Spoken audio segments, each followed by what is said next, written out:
everyone, welcome back to our Attract Capital webinar series. I'm your host Sarah and I'm here with Attract Capital CEO Dave Barnett. Hello. So today we are talking about growth financing for supply chain reintegration. So can you give us, to start off, a few reasons why a company would reintegrate their supply chain?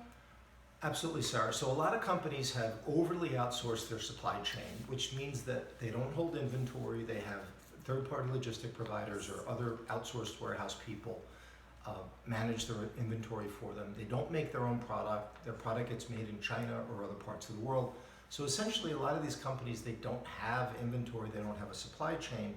And so they only have in inventory orders that they've sold. And given that we're having a lot of supply chain problems in the United States right now, a lot of companies can't get product. It's really important for businesses to start thinking about reintegrating their supply chain. Not going full 100% reintegration, but picking some things that they should probably have domestic suppliers for. They should probably have their own warehouse, because you can't be beholden to a completely outsourced supply chain given what's going on in the world right now. So do you think that all of that has actually shown a trend in supply chain reintegration? Do you think more people are doing it now? I've certainly seen a trend, and it started under the Trump administration, where there were tariffs with China and people were moving to Mexico because they view that as much closer to the domestic market. And I think it's happening right now because a lot of the companies that we work with are basically stocking a lot of inventory, whereas they would have run lean. They're making multi-million-dollar orders because they can't get product, and they don't want to the ports are backed up, and it's hard for them to get inventory from their distributors, because their distributors are running really out of inventory as well. So I do think that's happening as a trend, Sarah. Okay, so I would assume that there is some investment needed. It seems like, a pretty expensive process. So what kinds of investments do they need, and how does growth financing help? Okay, so you're going to need to have enough money to stock a lot of inventory. You're going to need to be able to afford the additional OpEx associated with more rent for a warehouse. You're going to have to buy some capital expenditures for the equipment. If you're making something, if you're going to bring part of what you are currently made out of the house in the house, you're going to need the equipment and the people to be able to make it.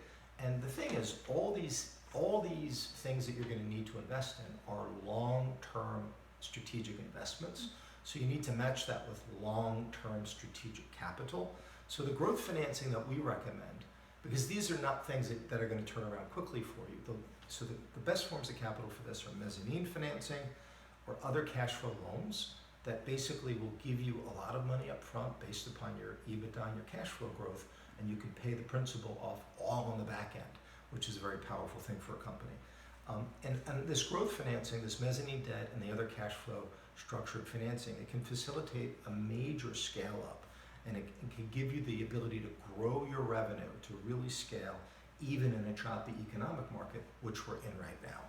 Would you, just to wrap things up, be able to again tell people what growth financing can actually get them, why they actually would probably need it in order to facilitate this?